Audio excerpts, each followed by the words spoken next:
In the forgotten heart of a land carved by strife and sorrow stands the skeleton of a palace.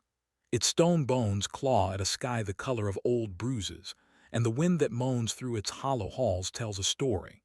It is not a story of glory, but of rust and rot, of a crown so heavy it crushed the heads that wore it.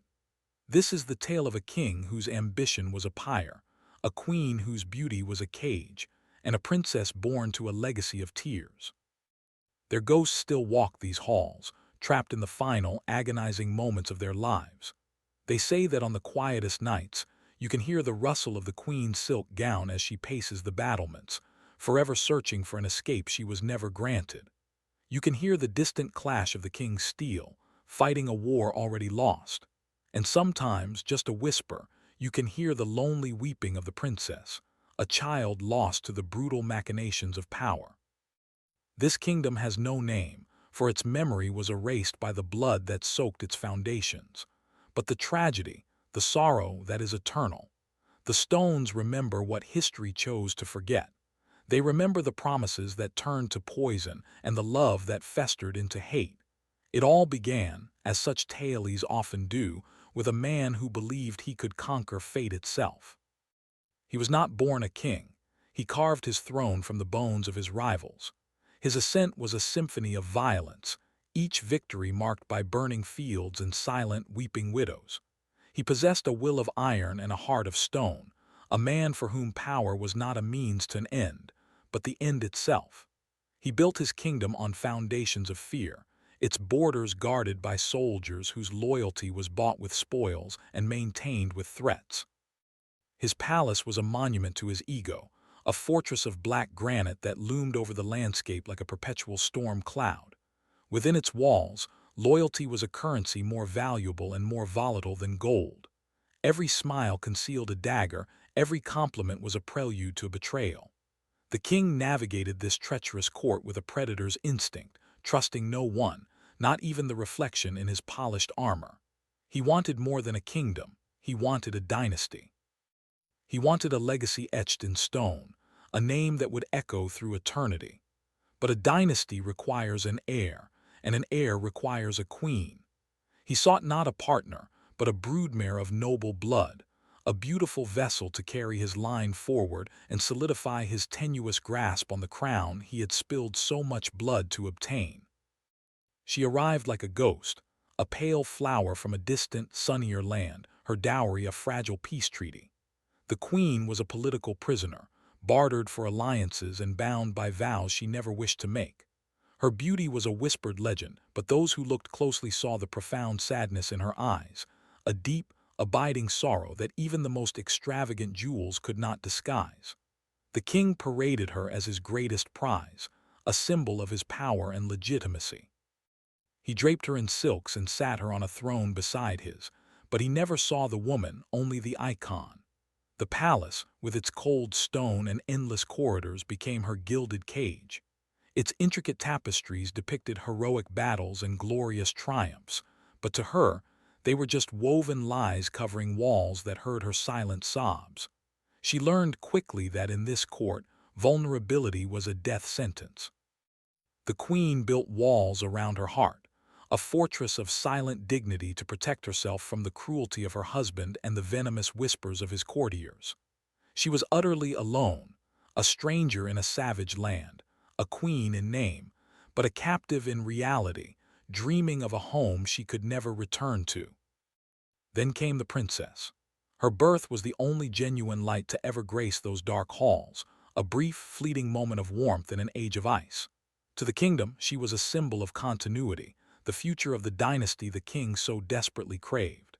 To the king, she was another piece on the chessboard, a future bride whose marriage could forge a powerful new alliance or crush a rival kingdom. He looked at his daughter and saw territory, treaties, and power. But to the queen, the princess was everything. She was a reason to endure the cold emptiness of her life, a tiny anchor in a raging sea of despair. The queen would hold her daughter for hours, whispering stories of her own lost homeland, of sun-drenched fields and gentle seas, tales that sounded like impossible fairy tales within the oppressive gloom of the palace. The princess was a fragile vessel, containing all of her mother's hopes and all of her father's ambition. From her first breath, she was destined to be torn between the two, a silent battleground for love and power. The queen saw in her daughter a chance for a different life, a desperate hope that this child, at least, might one day escape the gilded cage. But shadows have a way of consuming any light. As the princess grew, the palace seemed to grow darker, more menacing. Whispers slithered through the corridors like venomous snakes, tales of the king's ever-growing paranoia and the queen's profound isolation. Courtiers with smiling faces and poisoned hearts played their deadly games, using the royal family as their pawns. The king, consumed by the fear of betrayal, saw enemies in every shadow. His trust withered until nothing remained, not even for the woman who shared his bed. The queen, in turn, retreated further into herself, her world shrinking to the confines of her daughter's chambers. She tried to shield the princess from the court's ugliness, creating a small, fragile bubble of stories and songs, a desperate attempt to preserve her innocence. But the darkness of the palace seeped through the cracks. The princess learned to read the silences, to understand the meaning of a courtier's averted gaze or a guard's sudden stiffness. She learned that her home was not a castle, but a beautifully decorated prison, and her father was not just a king, but its unassailable warden. The air itself felt heavy with unspoken secrets and the constant threat of violence. The king's ambition was a bottomless abyss. The kingdom he had built was not enough. The power he wielded only made him crave more. He launched new wars, his armies marching under a banner of black and crimson, leaving a trail of devastation in their wake.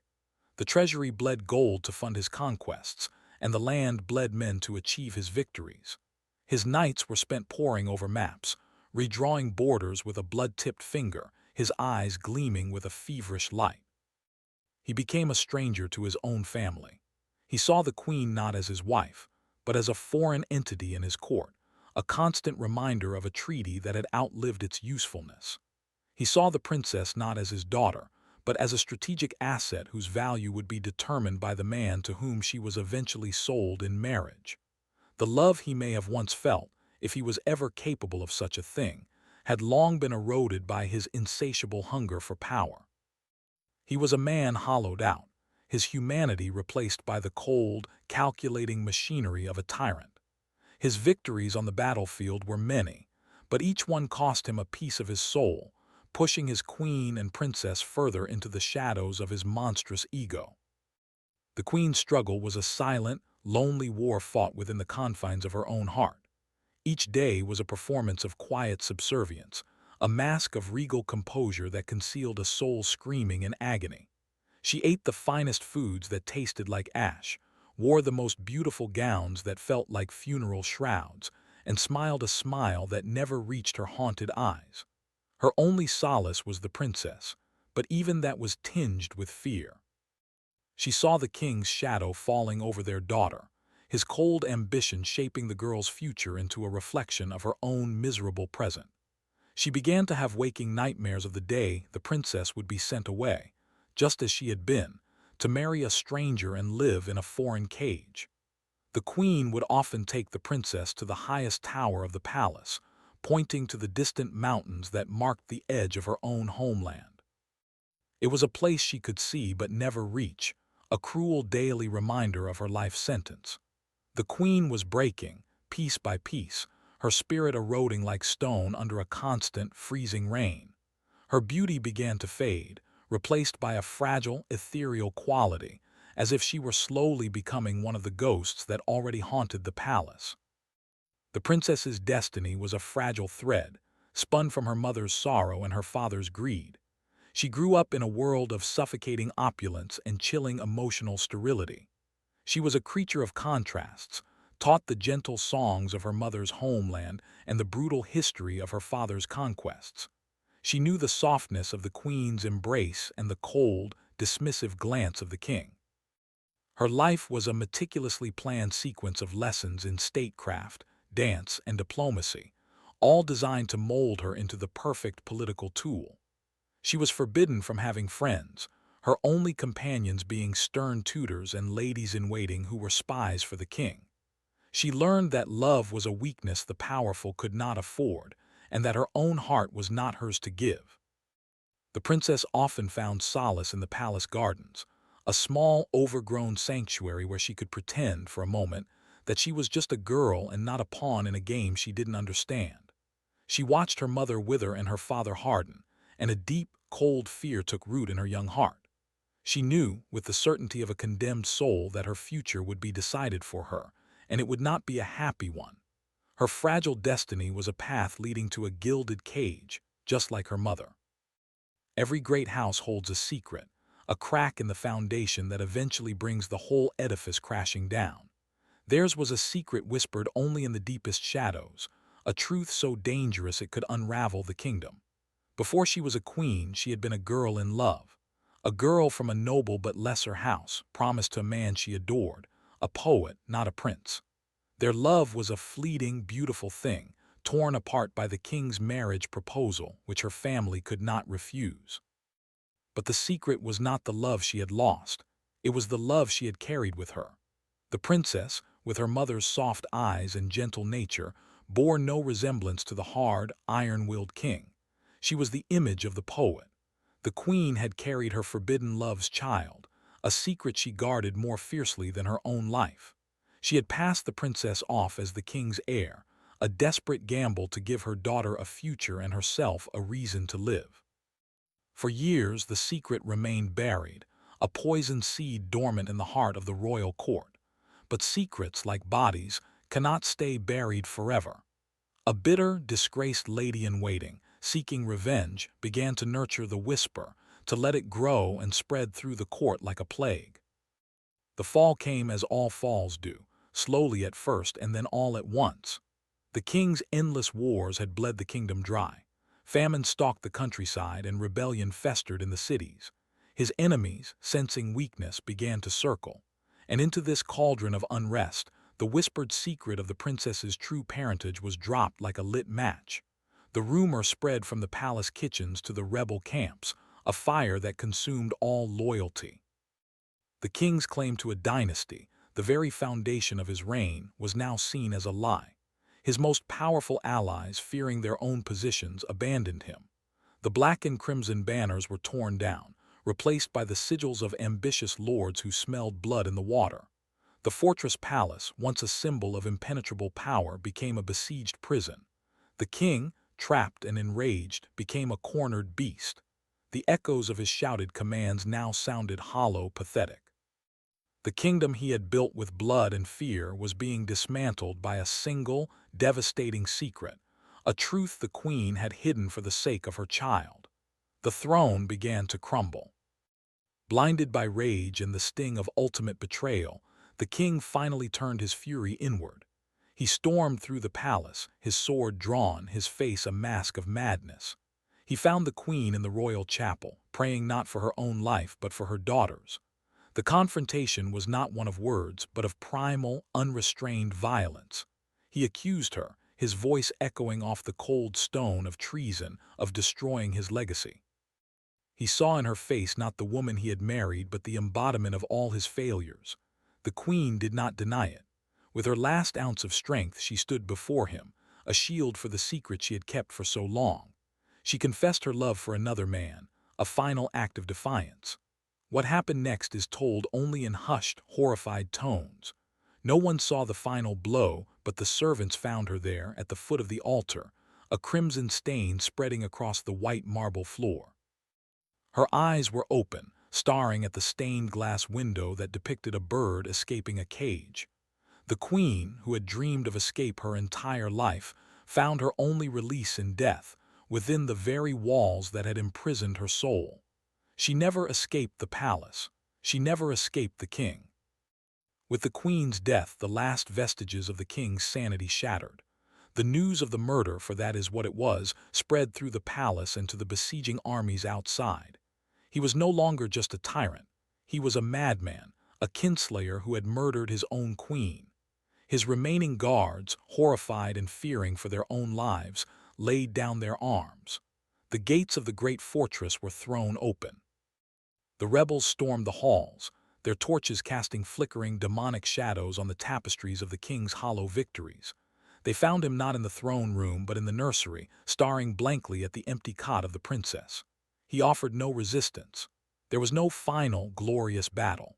The man who had carved a kingdom from the world was dragged out in chains, stripped of his finery, and paraded through the streets where his people spat on him. His end was ignominious and brutal. He was executed in the palace courtyard, the same place he had once held his victory parades. His head was placed on a spike above the very gates he had built, a final, grotesque monument to an ambition that had consumed everything, including himself. And what of the princess? In the chaos of the palace's fall, she became a ghost. Some say the rebels, seeing her as the bastard spawn of a tyrant and a traitor, killed her quietly to erase the last remnant of the cursed bloodline. Others whisper a sadder tale, that she was smuggled out by a loyal servant, spirited away to live a life of poverty and anonymity, forever haunted by the memory of her mother's love and her father's rage. A more chilling legend claims she was taken by the new victor, a powerful, cruel lord who saw her not as a child, but as the last living symbol of the old regime, a prize to be locked away in a high tower, her fate a mirror of her mother's, doomed to live as a prisoner until she faded from the world. There is no record of her death, no grave that bears her name. She simply vanished from history, a final, tragic victim of her parents' war. The girl who was born a princess, who carried the weight of a kingdom on her small shoulders, was swallowed by the storm, her fragile destiny shattered into 1,000 forgotten pieces. Her light was extinguished before it ever had a chance to truly shine. The aftermath was a land scarred and broken. The king's glorious palace was looted and left to ruin, its halls silent save for the wind. The black granite grew moss, and the throne room became a roost for crows. The kingdom itself was fractured, carved up by the victorious lords who soon began warring amongst themselves, perpetuating the cycle of violence the king had begun. The story of the tragic royal family became a cautionary tale, a myth whispered by grandmothers to frighten children into obedience. They spoke of a mad king, a sad queen, and a lost princess. They became figures of folklore, their humanity stripped away, their complex pain reduced to a simple, grim fairy tale. The land did not heal. The poison of the king's ambition and the queen's secret had seeped too deep into the soil. The dynasty built on blood ended in blood, leaving behind nothing but a legacy of sorrow and a palace of ghosts. The silence that fell over the ruined kingdom was heavier than any stone, a testament to the destructive nature of unchecked power and the devastating consequences of a heart that was never allowed to be free. In the end, it is a story of cages.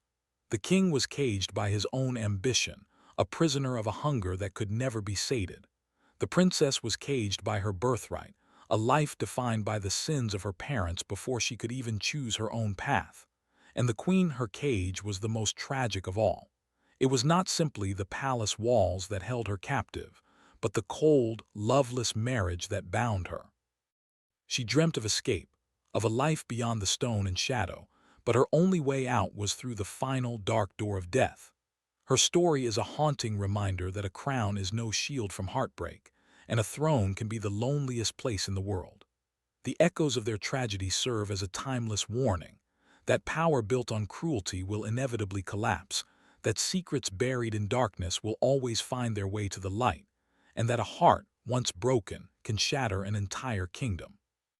The queen never escaped her palace, and in a way, none of them ever escaped the destiny they had forged for one another.